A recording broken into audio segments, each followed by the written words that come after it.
What does it take to make an emperor leave his throne for the first time in 200 years? Not a war, not a treaty, not the birth of an heir or the death of a rival or the collapse of a trade route that fed 400 billion mouths across 11,000 worlds. A man. One man on one forgotten rock at the edge of charted space, who never held a title, never commanded a fleet, and never once asked for anything in return. They told the emperor's court he was dead. The records said so. The pension office had stopped sending payments 80 years ago, filed under presumed deceased, no next of kin. And yet, on a gray morning in the 203rd year of the Kaelen ascendancy, an emperor who had not set foot outside his home system since his coronation stepped onto a transport meant for cargo, not kings, and told his advisors he was going to find out for himself. This is the story of why. Sit with it.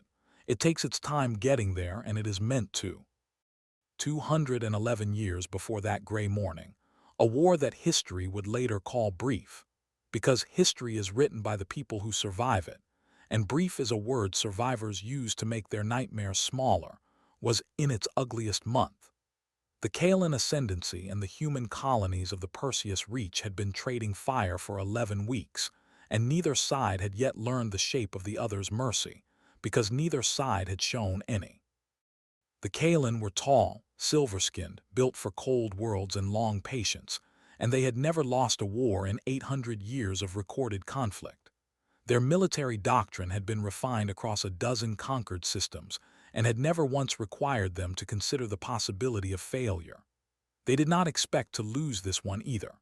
Their admirals spoke of the human colonies, the way a glacier might speak of a candle if glaciers were capable of contempt.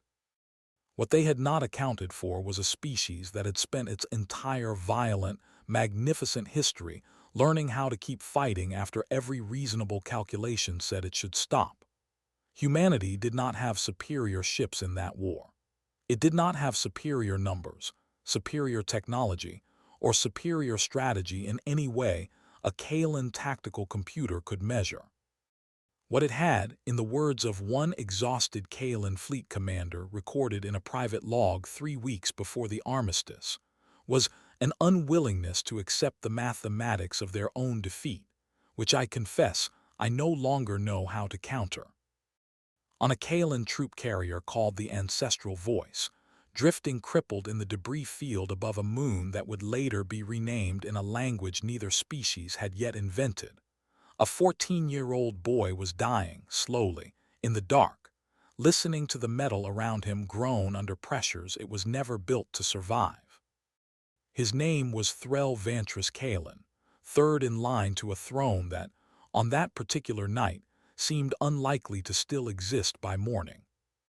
He was aboard the carrier not because he had chosen to be. Royal children were kept far from battle as a matter of strict, ancient policy, but because the diplomatic shuttle evacuating him from a border posting had been shot down over contested space 3 days earlier, and the Ancestral Voice, the nearest vessel capable of retrieving survivors, had taken him aboard only to be crippled itself less than 6 hours later by a human strike wing that had no idea, and would not have cared if it had known, that a royal child was somewhere inside the hull it was tearing apart. What remained of the carrier's crew spent that night trying to keep a hole in the hull from killing everyone inside it before help arrived, if there was anyone left on either side who still wanted to send it. Communications were down. Half the crew was already dead.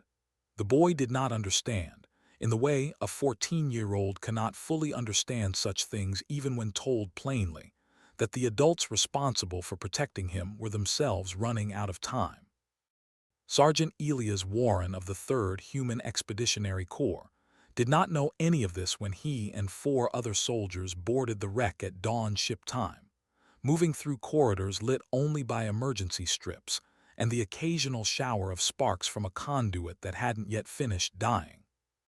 He knew only that command had ordered the carrier searched for intelligence and survivors eliminated, because the Ancestral Voice had, 6 days earlier, been part of the formation that killed 19 human soldiers in an ambush over a refueling station, and the men walking those corridors with him had lost friends in that ambush. Grief in a war does not stay grief for long. It curdles fast into something that wants a target, something that can be pointed and fired and used to make the hollow feeling in a person's chest go away, at least for a few minutes. Elias had watched it happen to better men than the ones walking beside him now. He had felt it a penning more than once inside himself, and had learned, through some combination of discipline and stubbornness, he could never fully explain even to himself, how to recognize the feeling and set it down before it set fire to something he couldn't take back. They found the boy in a maintenance alcove 3 decks down, curled against a bulkhead, a Kaelen medical officer's body between him and the door, already cold. The medical officer had used the last minutes of her life dragging him there, and had died shielding him with nothing but her own body and a conviction that someone, someday, might still choose to be decent, even in a war that had given almost no one on either side much reason to believe it. The soldier beside Elias, a corporal named Des Akafer, 22 years old, who had watched his bunkmate die in the refueling station ambush, and had not slept a full night since, raised his weapon. Elias put his hand on the barrel and pushed it down. "He's a kid," Elias said. His voice did not rise. It rarely did. That was, in later years, the detail people found hardest to believe, that history had turned on a man who spoke quietly even when everything around him was screaming, even when the deck was still shuddering underfoot and the air recyclers were failing, and every instinct in the room was pulling toward violence like water toward a drain. "He's Kaelen," Akafer said, as if that settled it, and in the arithmetic of that war, for most people on both sides it did. "You know what they did to Reyes. You saw the footage." "I saw it," Elias said. "This isn't him." "Doesn't matter whose face is under the helmet, Sarge. They're all." "Look at his hands," Elias said, cutting him off, not with anger but with the same flat patience he might have used to point out a hazard on the deck. "Before you decide what he is, look at his hands." They looked. The boy's hands, still gripping the edge of the dead officer's uniform, were unmistakably a child's hands. Long-fingered, silver, and shaking so hard the motion had become visible even through the boy's attempt to hold still, to make himself small, to disappear into the wall behind him, the way frightened children of every species instinctively try to do. Elias knelt. He did not raise his own weapon and did not lower it in some grand gesture either. He simply set it on the deck plating, out of easy reach of everyone, including himself, and held up 2 empty hands. "I'm not going to hurt you," he said, and it did not matter that the boy did not speak standard English yet, because some sentences carry their meaning in the tone that delivers them, and every species that has ever raised a child recognizes the sound of an adult trying to be safe. What happened next took 4 minutes. Command would later dispute the exact timeline in 3 separate hearings, but 4 minutes is what the black box recovered from the carrier confirmed. 4 minutes in which Sergeant Elias Warren argued, ordered, and eventually physically placed himself between 4 armed men and a 14-year-old boy who was not a combatant, was not a target, and was, by any definition that mattered, still a child clinging to a dead woman's coat. "Command's orders were clear," said a private named Eiko Tanaka, the youngest of the group, her voice tight with something that was not quite anger and not quite fear. "No survivors. No prisoners. You want to explain to the Co why we've got a live royal in custody instead of a body count?" "I'll explain it," Elias said. "You won't have to." "That's not how this works, Sarge, and you know it."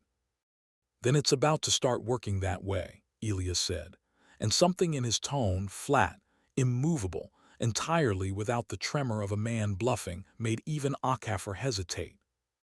He did not win that argument because he outranked anyone. A sergeant's authority in that moment carried barely more weight than any other voice in the room, and everyone there knew it. He did not win it because he was the strongest or the loudest, and he was neither. He won it in the end because he told them that if they wanted to shoot the boy, they would have to shoot him first, and he said it in a voice so level, so entirely without theater, that the other men understood he meant it exactly as stated, and something in each of them, something that the war had not yet managed to burn all the way out, no matter how hard it had tried, recognized that this was a line none of them actually wanted to be the one to cross. "You'd really do that," Tanaka said quietly, "over a Kaelen kid?" "I'd do it over any kid," Elias said. "That's the whole point, Private. If it stops being true the second the face changes, it was never actually true to begin with." Nobody answered that. Nobody had to. The four of them stood there a moment longer in the failing light, the ship groaning around them, the boys ragged, breathing the only other sound in the alcove, and then, one by one, the weapons came down. They left. The boy alive. They tagged him for evacuation as a non-combatant, filed the incident report, and moved on to the next corridor, because there was still a war happening around them, and grief does not wait politely for its targets. Elias Warren carried Threl Vantris Kaelen out of that wreck himself, wrapped in a thermal blanket meant for a human twice the boy's size, and did not let go of him until a Kaelen evacuation shuttle, under a flag of temporary armistice arranged specifically for this exchange, came to take him home. The boy said one word before the shuttle doors closed. Later, historians on both sides would spend considerable effort trying to translate it precisely, because the Kaelen language carries formal and informal registers the way human languages carry tenses, and the word the boy used was not the informal thanks a child gives a stranger for a small kindness. It was the word used in Kaelen tradition to mark a debt that outlives the person who incurs it, a word reserved, historically, for moments when a life has been given back that was not, by any reasonable expectation, owed. Elias did not know that at the time. He thought it just meant thank you. He was wrong, and the difference between those two meanings would take 200 years to fully arrive. The court-martial happened 4 months later, in a gray administrative building on a gray administrative world, in a room with no windows, and a panel of 5 officers who had not been present for a single second of what had actually happened aboard the ancestral voice. Command did not care that a 14-year-old had been spared. Command cared that a sergeant had disobeyed a direct order in a combat zone, had endangered his unit by delaying an active clearance operation, and had, in the words of the prosecuting officer, extended mercy to the enemy at the expense of military discipline, unit cohesion, and the chain of command upon which every soldier's safety ultimately depends. The fact that the war ended 11 weeks after the incident, in part because the sparing of that particular boy became, through channels that took years to become public, a small but genuine crack in the wall of mutual dehumanization that had made the war possible in the first place. None of that mattered to a tribunal looking at a technical violation of a wartime order. Akafor testified. So did Tanaka. Both of them, to their credit, testified honestly, describing exactly what had happened and exactly what Elias had said, and neither of them softened it or dressed it up as anything other than what it was. A sergeant refusing an order he considered morally indefensible in the middle of a war zone at genuine personal risk. "Would you say Sergeant Warren endangered the unit?" the prosecutor asked Akafor. Akafor was quiet for a long moment. "No, sir," he said finally. "I'd say he probably saved something in all of us that the war was trying pretty hard to take." It was not the kind of answer that moves tribunals, and it did not. When Elias was finally asked to speak in his own defense, he did not offer excuses, did not cite regulations, did not attempt to argue that his actions had, in the long run, contributed to ending the war faster than continued brutality would have. He said only, "Because he was a child, and I wasn't going to be the kind of man who could live with what came after if I didn't stop it. I understand the order I disobeyed. I understood it at the time. I'd disobey it again, exactly the same way, exactly as many times as I needed to." It was not the kind of statement that moves tribunals. It moved almost no one in that room. He was stripped of rank, dishonorably discharged, and because the peace that followed the war was fragile and the returning public wanted heroes who looked like conquerors, not soldiers who had shown restraint toward the species they just finished fighting, quietly relocated, at his own request, to a frontier settlement 3 jumps beyond the reach of easy news. He did not ask for a pension. He did not ask for anything. He asked only to be left alone, and for 2 centuries mostly he was. What almost no one on either side knew, what would not become public until the morning the Emperor stepped off that cargo transport, was that Elias Warren had not been forgotten. Not by everyone. Threl Vantris Kaelen grew up. That is a simple sentence for a complicated process, because growing up as third in line to a throne, in the shadow of a war his own species had started and nearly lost its soul finishing, meant growing up with a very specific memory lodged somewhere just beneath his ribs, the memory of 4 minutes in a maintenance alcove, a dead woman's coat, and a stranger's quiet, unshakable voice telling 4 armed men that he would have to die before the boy did. He was not, in the years that followed, meant to inherit the throne at all. 2 elder siblings stood ahead of him in the succession, and for most of his early adulthood he was permitted the relative freedom of a royal who was not expected to rule. He studied history, then medicine, then, briefly and to his family's mild bemusement, the philosophy of restorative justice on conquered worlds, a subject the ascendancy had, until his generation, shown almost no institutional interest in whatsoever. A plague took his eldest sibling at 40. A shuttle accident took the second at 61. Threl ascended to the throne at the age of 74, young, by Kaelen's standards, and entirely unprepared by his own private admission to Vosuk, his newly appointed attendant, on the night before his coronation. "I do not know how to be an emperor," he confessed. "I know how to be grateful. I am not certain those are the same skill." "They may be closer than you think, Your Majesty," Vosuk said. He told the story of the ancestral voice exactly once in public, decades later, during his coronation address, and even then he told it without names, because he had learned by then that some debts are too large to be discussed casually, and he did not yet know if the man who had incurred this one on his behalf was even alive to be embarrassed by the attention. "There was a soldier," he said, to a court hall of 11,000 delegates representing every world under Kaelen governance, his voice carrying farther than he had ever intended it to, "who was ordered to end my life, and chose instead to end the war inside himself that would have let him do it. I do not know if he understood, in that moment, that he had also chosen the shape of everything I would become. I intend to spend the rest of my reign proving that his choice mattered." He kept that promise in ways large and small. The ascendancy's post-war doctrine toward human colonies, unusually generous by the standards of interspecies conflict resolution at the time, bore his fingerprints throughout.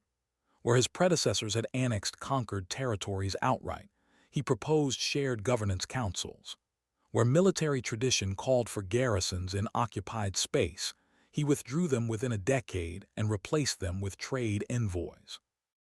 Where the old doctrine had treated defeated enemies as resources to be managed, he insisted, against considerable resistance from his own generals, on treating them as partners to be persuaded. Historians would later note with some surprise that an empire which had never lost a war in 8 centuries chose, in its first true test of victory, restraint over domination, curiosity over conquest, partnership over subjugation.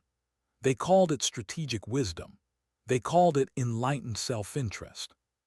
They rarely called it what it actually was, which was one boy's memory of one man's mercy, scaled up across a civilization until it became policy, then law, then, eventually, simply the way things were done, so thoroughly absorbed into ascendancy culture that later generations would struggle to imagine it had ever been otherwise. The reaction to that coronation address was not universally warm. There were generals in that hall, veterans of the war who had lost brothers and daughters and lifelong friends to human weapons, who heard their new emperor speak of mercy toward the very species that had cost them everything, and who left the ceremony with their jaws set and their opinions unchanged. One elder statesman, a war hero named Marshal Devrick Thane, who had commanded the Kaelen fleet during the worst of the fighting, requested a private audience within the week. "You speak of a debt to a human soldier," Thane said, once the doors had closed and it was only the two of them in the receiving chamber. "I understand gratitude, Your Majesty. I do not understand policy built upon it. An empire cannot be governed by the memory of a single kindness, however sincerely felt." "No," the emperor agreed. "It cannot be governed by memory alone. But policy has to start somewhere, Marshal, and I have found that the policies built on cruelty require constant maintenance. More force, more garrisons, more fear forever, because fear never actually settles anything, it only postpones the reckoning. I would rather build something that does not need to be defended quite so exhaustingly. And if it fails, if the humans use your restraint against us, then I will have been wrong," the emperor said, "and I will answer for it. But I would rather be wrong having tried the harder, more honest path than be right having built my reign on the same doctrine that nearly cost me my life at 14 years old, delivered by my own side, aboard my own ship, from officers who would have executed me as easily as any human soldier might have, had circumstances been reversed." Thane had no answer for that. He left the audience unconvinced by his own later account, but not unmoved, and within a decade would become, somewhat to his own private embarrassment, one of the strongest voices in the Council for Continued Integration Policy, not B. Because he had softened on humanity, he insisted whenever asked, but because the numbers, the actual outcomes across those years, had simply proven his emperor right more often than they had proven him right. It was not the last such conversation the emperor would have. Across the early decades of his reign, he fought patiently, persistently, without ever raising his voice in the way his generals expected a ruler defending his legacy to raise it, for every incremental step of the peace he was building. He vetoed retaliatory strikes twice in his first 15 years, over the furious objection of his own military command, when human colonial militias, still bitter over wartime losses, staged provocations along the border. He personally negotiated the first joint research charter between Kaelen and human scientists, a document so unprecedented at the time that 3 separate ministries refused to sign it until he threatened, quietly and only once, to sign it himself and let the Council explain to 11,000 worlds why their own ministries would not. "You spend more effort defending a debt to one dead soldier than you spend defending your own throne," Vosek observed once, decades into the reign, not as criticism but as simple observation. "He is not dead," the emperor said, "and even if he were, I do not think the debt would end there. I think some debts, once large enough, stop being about the person who is owed and become instead about the kind of person you intend to be for everyone else who comes after them." And quietly, without ever using his own name or title, the new emperor arranged, through intermediaries so carefully layered that even his closest advisors did not know the full chain, for a certain retired human sergeant on a certain frontier world to receive, folded into his water supply and administered so gradually, it registered only as unusually good health for a man of his age, a longevity treatment developed from Kaelen medical science. It was not a cure for death. Nothing is. But it slowed the wearing of a body against time by nearly a factor of 3, and it had been developed, in the official Ascendancy Medical Archive, under a project name that translated loosely as the debt that does not age. Elias Warren never knew. For 180 years he simply lived, fished the cold rivers of a colony world called Halden's Rest, taught the settlement's children how to read weather in cloud shapes, built a small boat by hand that he never once sold despite 3 separate offers, buried 2 wives, outlived 3 generations of neighbors, and grew, without understanding why, old far more slowly than a man his age should have. He assumed it was luck, or clean living, or simply the good fortune of a mild climate and a quiet life. He was, in every sense that mattered to him, an unremarkable man who had done one difficult thing a very long time ago, and had spent the rest of his life trying not to think about what it cost him. He was wrong about the not thinking. He thought about it every day. He simply never told anyone, not his first wife, who suspected there was a war story buried somewhere behind his eyes and never pressed for it. Not his second, who found the discharge papers once, folded into the bottom of an old trunk, and asked only once gently whether he wanted to talk about it, and accepted his silence as an answer worth respecting. Not his children, who grew up knowing their father as a quiet, steady man who never raised his voice and never explained why. The settlement itself came to know him, over those long decades, not as a soldier at all but simply as old Elias, the man who could read a coming storm 3 days out from the color at the edge of the sky, who taught half the settlement's children to swim in the cold shallows of the river, and every one of them to respect how quickly that same river could turn dangerous once the spring melt came down from the highlands. He served 2 terms on the settlement council, reluctantly, because no one else wanted the tedious work of arguing over irrigation rights and grain storage, and was known, in that role, for a particular habit that outlasted him in local memory long after his name might otherwise have faded. He never once, in either term, cast a vote before first asking whether the decision would fall hardest on whoever in the room had the least power to object to it. "You'd have made a fine judge," his second wife told him once, watching him mediate a dispute between 2 farming families over a shared well, with the same unhurried patience he brought to everything. "I was a soldier," he said. "Soldiers who have seen the wrong kind of decision made in a hurry tend to slow down a great deal once they're given the choice."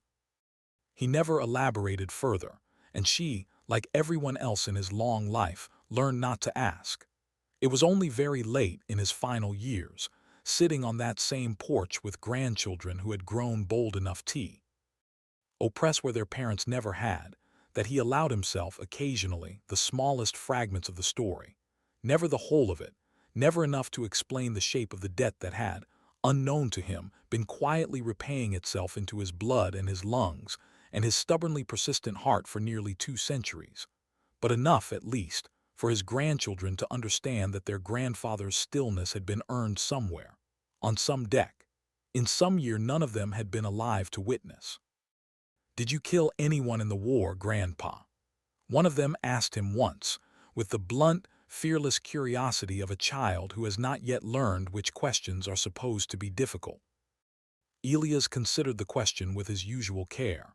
"I did," he said, "and I've made my peace with the parts of that I had to make peace with, but the thing I think about most when I think about the war at all isn't any of that. It's the one time I got to choose not to. I think that's the part worth remembering if you're going to remember any of it, not what I did, what I refused to do." The emperor was 231 years old when he made his decision, which, for a Kaelen, a species whose natural lifespan ran nearly 4 centuries, placed him solidly in what his own culture considered late middle age, wise but not yet weary, powerful but beginning, for the first time, to feel the particular ache of a life spent almost entirely in service to people he would never personally meet. He had ruled for 2 centuries. He had overseen the integration of the human colonies into full ascendancy partnership, a process so successful that the 2 species now shared research stations, trade routes, and in the newest generations, children born to parents of both species, a thing considered biologically improbable until ascendancy medicine had, decades earlier, made it simply another quiet fact of galactic life. He had buried his own parents, his siblings, 3 wives of his own, and had watched, with the peculiar grief of the very long-lived, as an entire human generation who remembered the war as living memory aged and passed away, replaced by descendants who knew it only as a chapter in a history text, footnoted, debated by scholars, gradually softened by the distance of time into something closer to legend than memory. And still, every year, on the anniversary of a battle whose name most of his own court had stopped commemorating, he asked the same question of his intelligence division. Is he still alive? For 200 years, the answer had been yes. On the morning that changed, the answer was different. The report read simply, Subject Warren, Elias, age approximately 231 standard years, health declining. Cardiac degradation consistent with terminal senescence. Estimated remaining lifespan, under 6 months. The emperor read the report twice. Then he stood, walked to the window of a palace he had occupied for 2 centuries without ever once leaving the home system it orbited, and made a decision that would break a protocol older than the throne itself. Prepare a transport, he told the aide who had delivered the report. Not a state vessel, something small, something that will not announce itself. Your Majesty, the council will require. The council, the emperor said, in the same level, unhurried tone that history, though he did not yet know it, had inherited from a human sergeant he had met for exactly 4 minutes 2 centuries earlier, will manage without me for 3 weeks. I have managed without them for 200 years on this particular matter. I do not intend to ask permission now. The council, when they learned of it, after he had already departed, by design, reacted with the particular alarm of men and women who had spent 2 centuries watching their emperor never once take an unnecessary risk with his own safety. Vosek, by then nearly as old as the emperor himself, and long past the age of easy surprise, was the only member of the inner circle who was not shocked. I have been waiting for this for 150 years, he told the assembled ministers, with the particular calm of a man who had, in fact, quietly begun preparing contingencies for exactly this scenario decades earlier. I am only surprised it took him this long. The journey took 19 days. He traveled aboard a converted cargo hauler, registered under a false manifest, with a crew of 6 who had been sworn to a silence so absolute that 2 of them would later admit they had assumed, for most of the trip, that they were transporting something illegal rather than someone royal. The emperor spent much of the journey in the cramped forward cabin, reviewing, for perhaps the 1000th time in 2 centuries, the single surviving photograph the Ascendancy Archives held of Sergeant Elias Warren, a grainy image taken during in processing, decades before the war, of a young man with tired eyes and the particular stillness of someone who has already decided, long before anyone asks him to, what kind of person he intends to be. He thought during those 19 days about what he would say. He was, by that point in his reign, considered one of the great orators of his generation, a ruler whose coronation address was still taught in ascendancy schools, whose treaties were studied for the precision and warmth of their language, whose eulogies for fallen dignitaries had, on more than one occasion, been credited with preventing further conflict simply through the force of their sincerity.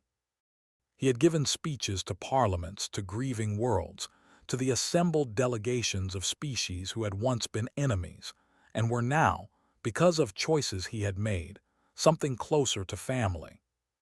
He could not, for 19 days, think of a single sentence adequate to the man he was going to see. On the 18th day, Vosek, who had insisted, against the emperor's initial objection on accompanying him, found him standing alone in the cargo bay, staring at nothing. You have written and discarded 11 different speeches, Your Majesty, Vosek said. I have read the drafts. They are, if I may say so, magnificent. They are wrong, the emperor said, every one of them. Wrong how? The emperor was quiet for a long moment.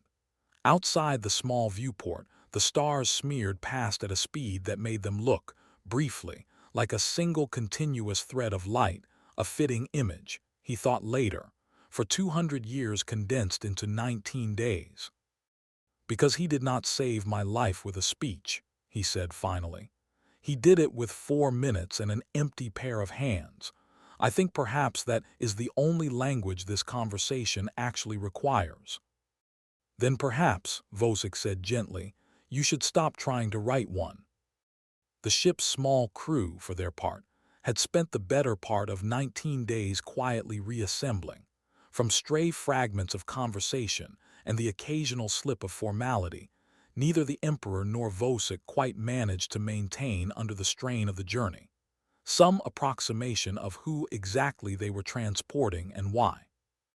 The captain, a weathered freighter pilot named Asa Rithin, who had spent 30 years running unremarkable cargo through unremarkable systems, and had never once expected her ship to carry anything more significant than grain shipments and mining equipment, found herself, on the 14th night, unable to sleep, and made her way to the small galley to find the Emperor already there. Alone, staring into a cup of tea he did not appear to be drinking. "Forgive me if I'm overstepping, Your Majesty," she said, "but you've been up every night this week. A ship runs better when its most important passenger isn't hollowed out by the time we land." "Is that a professional observation, Captain, or a personal one?" "Bit of both," she admitted. "I lost my own father 11 years back.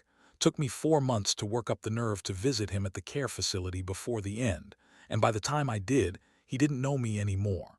I've thought about those 4 months more than I care to admit. So no, I don't think you're overstepping anything, going to see this man while he can still know you're there. I think you're doing the thing most of us are too frightened or too busy to do in time." The Emperor studied her for a long moment. "May I ask what you would say to him now if the 4 months could be undone?" Asa considered this with the particular honesty of someone speaking to a stranger she would likely never see again after the voyage ended, a kind of honesty easier to offer an emperor in a quiet galley than a friend in daylight. "I'd tell him I turned out all right," she said finally. "That's all he ever really wanted to know, I think. Whether the choices he made raising me amounted to something worth the trouble. Everyone wants to hear that, I expect. Doesn't matter if you're a dockworker's daughter or an emperor's, whatever you are to this man. Everybody wants to know it mattered." The Emperor did not sleep much better after that conversation, but he stopped, from that night onward, drafting speeches, and began instead simply making a list, short, private, revised nightly, of the specific, unglamorous things he wanted Elias Warren to know had mattered because of him.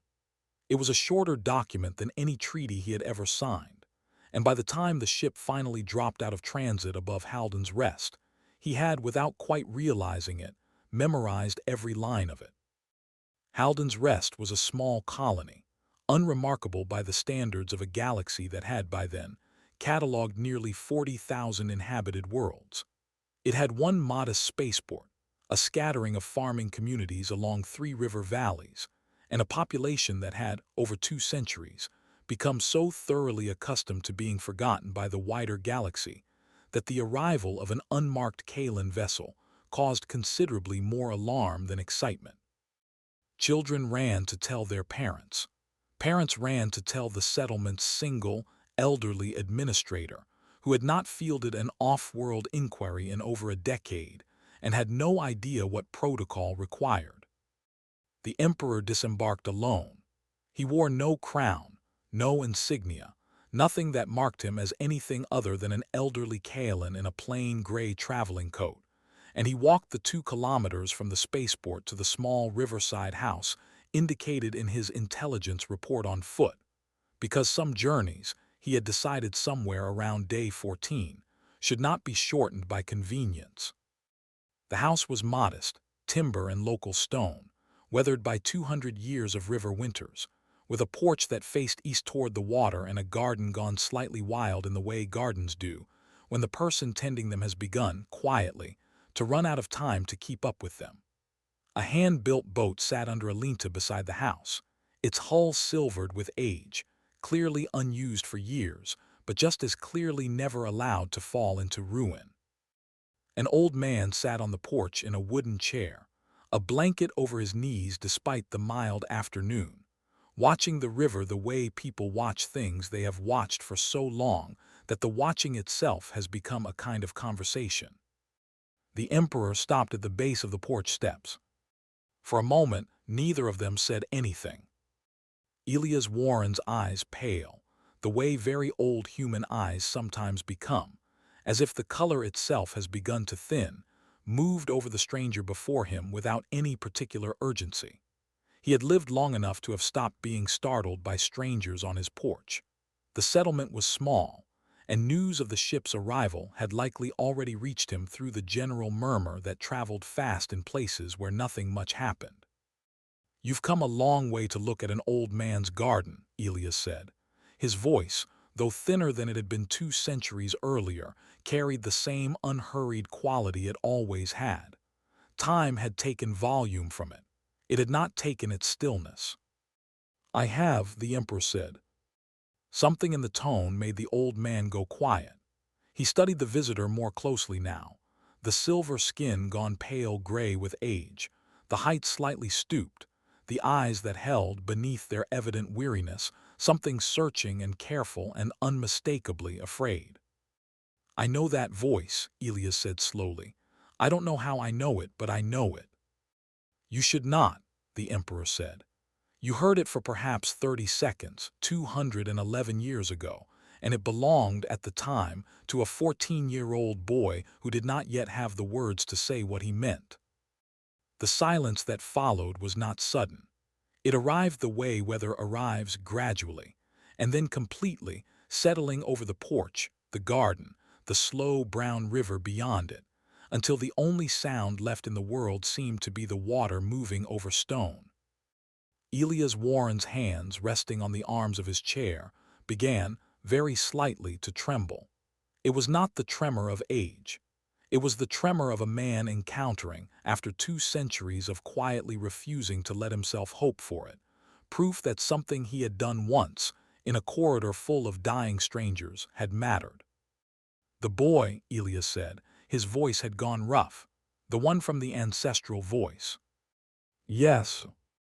He stopped, started again. "You're the Emperor." "I am also," the Kaelen said, and for the first time in the conversation his composure, the composure of a man who had addressed parliaments and buried 3 wives and governed 11,000 worlds without once, in 200 years, publicly losing command of his own voice, began, visibly, to come apart. The boy who was 14 years old and certain he was about to die on a maintenance deck beside a woman who had already given her life to buy me 30 more seconds. "I remember every second of those 4 minutes, Sergeant Warren. I have remembered them every day for 211 years. I built a reign around them. I do not believe I would have become a man capable of ruling with any mercy at all if you had not first shown me that mercy was possible from people who had every reason in that moment to withhold it from me."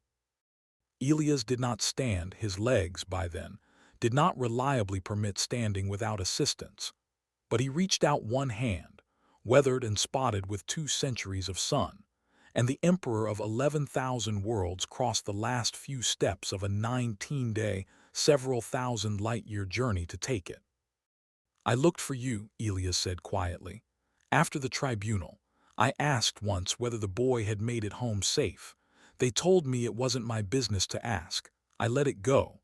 I told myself that was enough, that he'd made it home, and that was the whole of what I needed to know." "It was not enough for me," the Emperor said. "It has never been enough." Elias studied him for a long moment, the way an old man studies someone carrion. A grief he recognizes because he has carried versions of it himself. "You've lost people," he said. "It was not a question." "3 wives," the Emperor said. "2 of my own children before their time, every friend I had before the throne, and most of the ones I made after it, because a Kaelen who lives 4 centuries outlives nearly everyone who is not also fortunate enough to live that long. I have become very well acquainted with graves, Sergeant Warren. I did not expect, when I set out 19 days ago, that I would be adding another to the list I carry. But I find now that I would rather add it in person, having held your hand once more, than receive the report of it from an intelligence officer the way I so nearly did." "I buried 2 wives myself," Elias said quietly. Different reasons, different griefs, but I know the shape of what you're describing.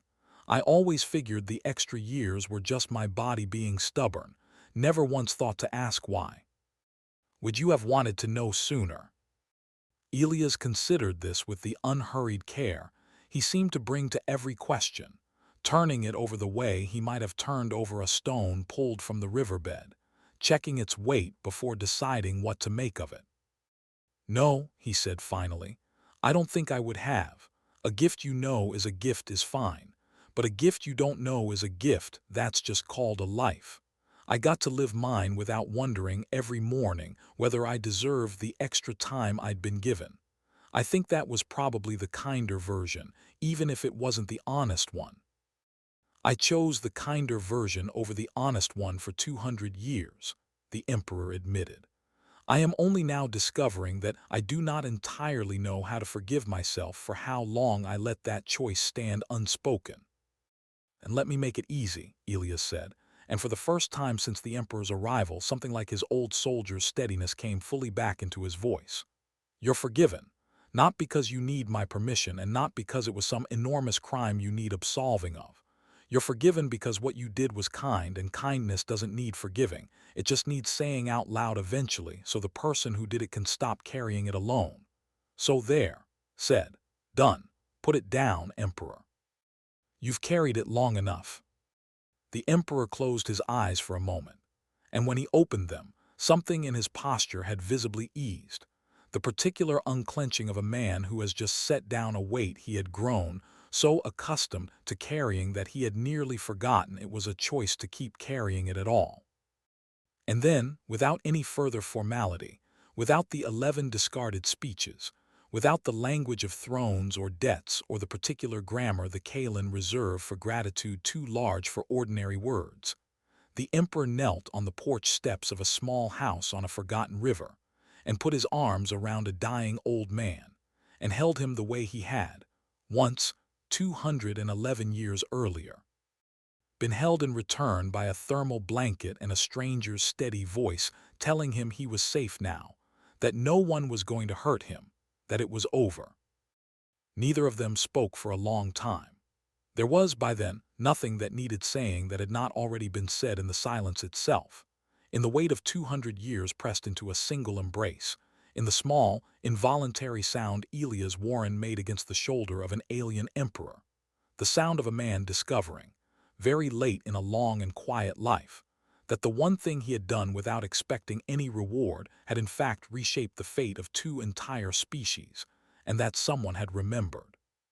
Someone had never stopped remembering. Down at the spaceport, the 6-person crew of the Ancestral Debt, for that was the name they had quietly given the small transport ship somewhere around day 9, without ever telling their passenger, though he had, of course, noticed and said nothing, watched the settlement's few residents gather at a respectful distance from the house, drawn by instinct rather than instruction, sensing without being told that something significant was happening on that porch. Something that deserved witnesses, even if it did not want an audience. The emperor stayed on Halden's Rest for 11 days. He did not summon aides, did not conduct affairs of state, did not, for the better part of nearly 2 weeks, behave as anything other than an old friend visiting an older one. He sat on the porch each morning, while Elias explained the shapes of the local weather clouds, the high, thin ones that meant clear skies through midday, the low gray bellies that meant the river would rise by evening, and listened each evening, while the old man told stories about wives long buried and children who had grown up and moved to farther colonies, stories about the boat under the lean-to, built over 11 winters with his own hands, and never sold despite 3 separate offers because, as Elias put it, some things you make aren't for selling, they're just for having made. The emperor said very little himself during those days because he had come, he told Vosik quietly on the 4th night, not to be heard but to listen, to finally give this man, after 2 centuries, an audience for the parts of his life no one else had ever thought important enough to ask about.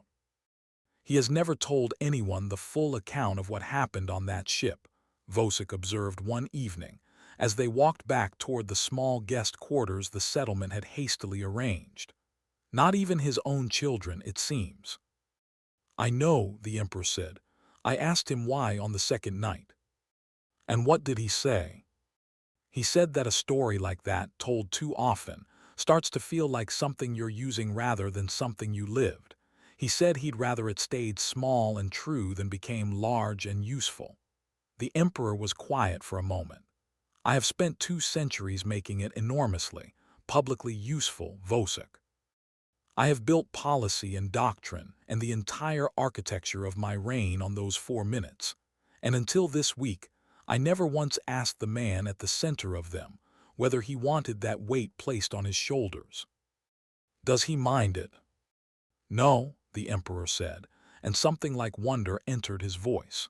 "He said it was the finest thing anyone had ever done with something he gave away for free." On the 7th day, Elias asked the question that had apparently been sitting beneath every other conversation since the Emperor's arrival. "Why now?" he said. "Why not 50 years ago? 100? You've had 200 years to come, and I do understand, why an emperor can't simply leave his throne to visit an old soldier. But why now specifically?" The Emperor was quiet for a moment, watching the river. "Because for 200 years," he said finally, "I told myself the throne needed me more than you did. I told myself that was wisdom, that was duty, that was the correct calculation for a man responsible for 11,000 worlds." He turned to look at Elias directly. "And then, 6 days ago, my intelligence division informed me that you were dying, and I discovered, in the space of about 4 seconds, that every one of those 200 years of correct calculations had been a very sophisticated way of being a coward." Elias did not respond immediately. When he did, his voice was gentler than it had been in the whole conversation. "You're not a coward," he said. "You built something extraordinary. 2 species that tried to kill each other, sharing rivers now, sharing children.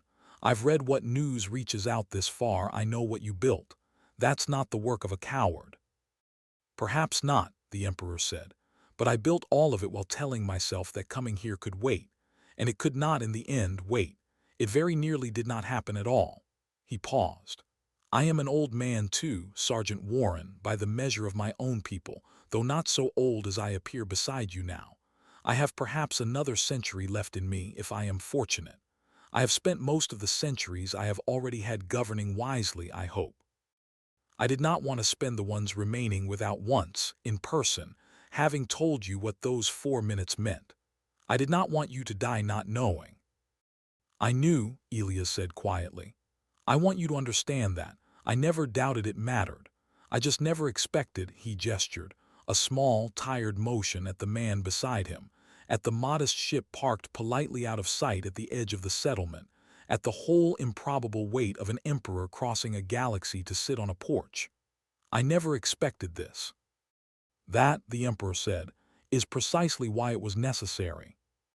They spent the middle days of the visit in quieter registers, the Emperor asking, on the 9th morning, whether Elias would teach him to read the clouds himself, and Elias laughing, a real laugh, thin but genuine, the first Vosek had heard from him since their arrival, before patiently walking the Emperor of 11,000 worlds through the difference between a cloud that meant rain by dusk and one that meant nothing at all. It was, Vosek noted privately in a journal he would not publish for another 40 years, the strangest and most moving lesson he had ever witnessed. A ruler who had negotiated the terms of galactic peace treaties sitting cross-legged on a porch step, utterly absorbed in the difference between 2 shades of gray in an alien sky. On the 12th morning, the ancestral debt prepared to depart. Elias' condition had not worsened during the visit. If anything, something in him seemed, for those 11 days, to have steadied, the way a candle sometimes burns a little longer and a little brighter in a room where someone has finally opened a window. But both men understood, without needing to say it aloud, that this was very likely the only visit there would be. At the base of the porch step, the Emperor turned back one final time. "I have one more thing to tell you," he said. "Something I have kept from you for 200 years, out of a fear that you would refuse it if I told you while you were strong enough to argue." Elias raised an eyebrow, the old sharpness flickering briefly back into his tired eyes. "That sounds like a confession." "It is." The Emperor's voice was steady, but something behind it had softened into something almost apologetic. "The health you have enjoyed across 2 centuries, the years that let you outlive 2 wives, teach 3 generations of children, build a boat with your own 2 hands, sit on this porch far longer than any human of your original era had any right to expect, was not entirely luck, Sergeant. It was a gift, delivered so quietly you were never meant to notice it as anything but good fortune. Kaelen medicine, folded into your water supply for nearly 180 years, on my order, under a project name my own physicians still use without knowing its origin." He paused. "I did not tell you, because I did not want you to spend your extra years feeling indebted to a boy you had already saved without asking anything in return. I wanted you to simply live. I hope now, at the very end of it, that you can forgive the deception and understand it for what it actually was." Elias absorbed this in silence for a long moment. When he finally spoke, his voice was thick. "2 extra wives," he said. "2 extra generations of kids I got to watch grow up. 50 extra years of river mornings I wasn't supposed to have."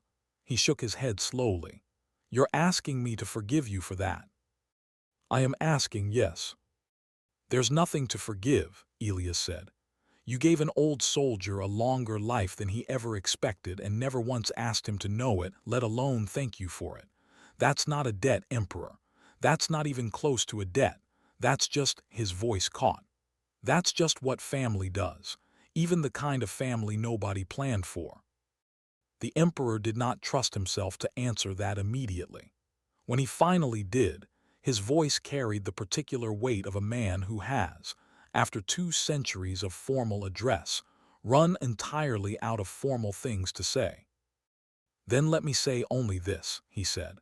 "Thank you, not for the 4 minutes on the ancestral voice, though I am grateful for those beyond any measure I can express.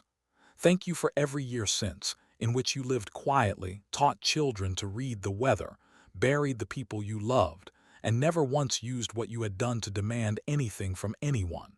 You could have told your story. You could have made yourself famous, made yourself rich, made yourself powerful on the strength of having once saved an emperor's life. You never did.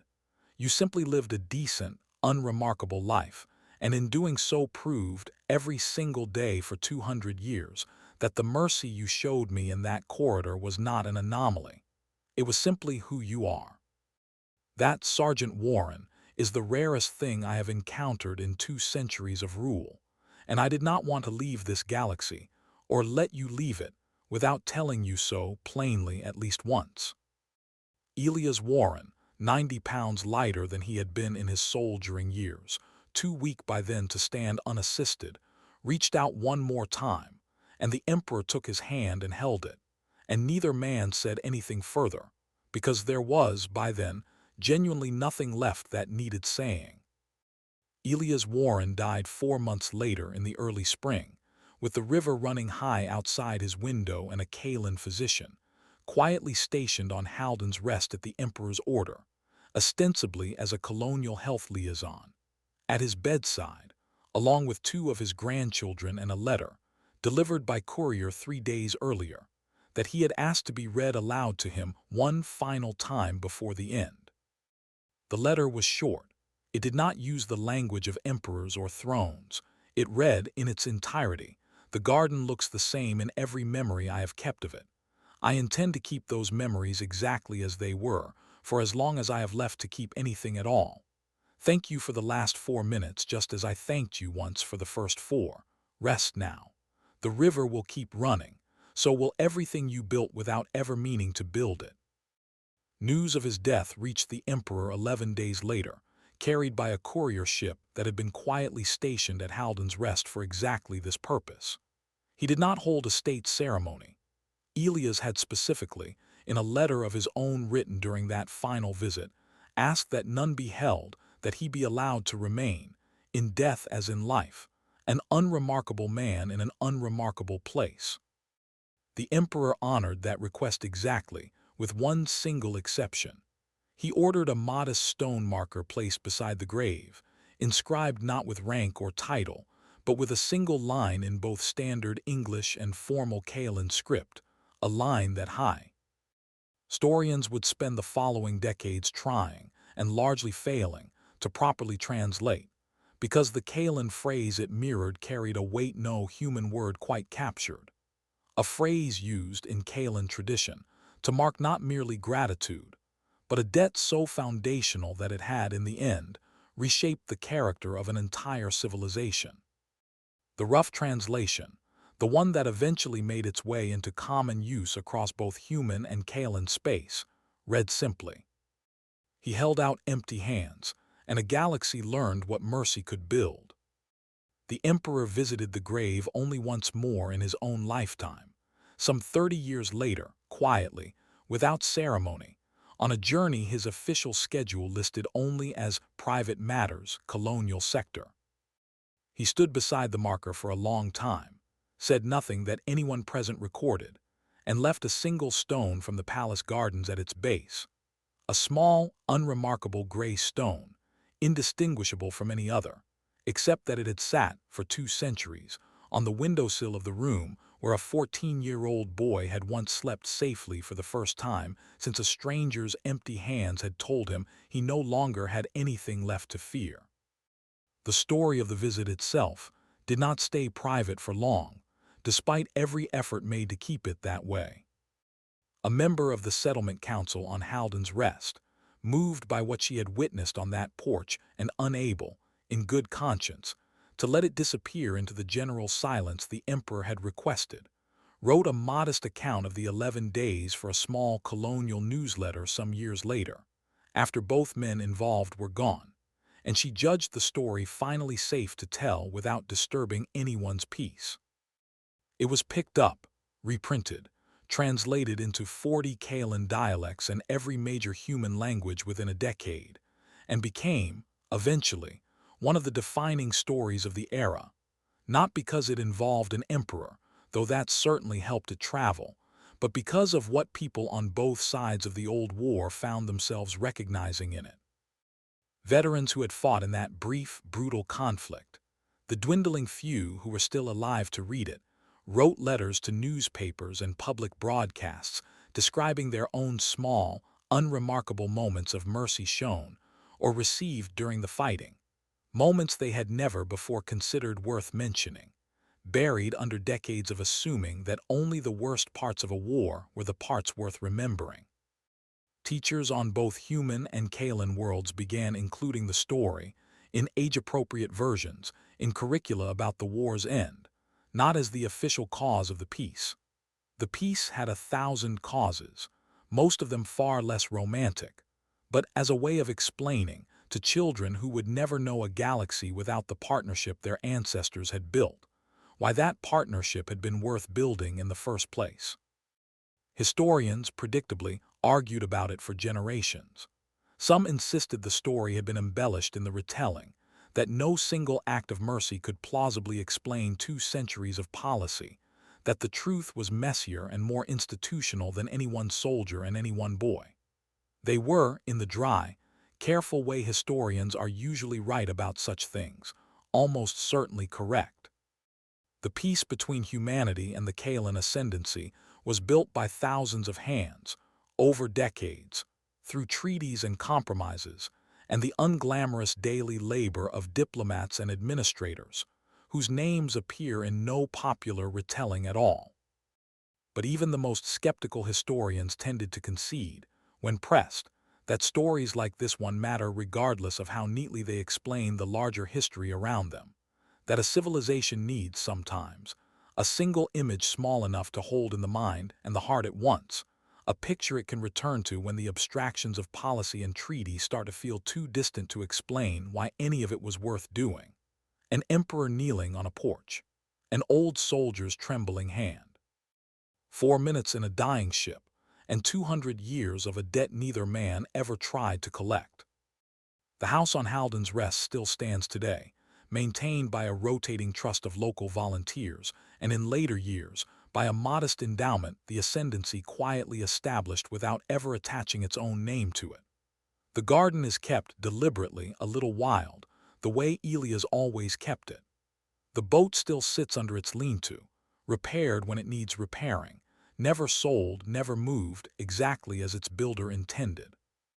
Visitors come now, in numbers the original settlement could never have imagined, some out of historical curiosity, some out of something closer to pilgrimage. And most of them, by every account kept by the volunteers who tend the place, leave saying some version of the same thing, that they came expecting a monument to an emperor, and left having found, instead, a monument to the quiet, unglamorous, entirely ordinary decency of one man, who happened once to be standing in the right corridor with his hands empty and his mind already made up. If you have ever waited years, not months, not weeks, but years, to see someone who mattered to you more than you ever properly told them while you had the chance, then you already understand exactly what that old soldier felt on his porch, and exactly what that emperor felt kneeling on the steps beside him. Some debts are not meant to be repaid. They are meant to be carried quietly for as long as it takes, until the moment finally comes to set them down in person, hands empty, nothing held back. Somewhere out there, right now, there is probably someone you would cross a galaxy for, if a galaxy was what stood between you. Most of us will never be asked to prove it with a journey of 19 days and several thousand light years. Most of us will only be asked to pick up a phone, or write a letter, or simply show up. If this story reminded you of someone like that, go find them. Don't wait 200 years to say what you mean.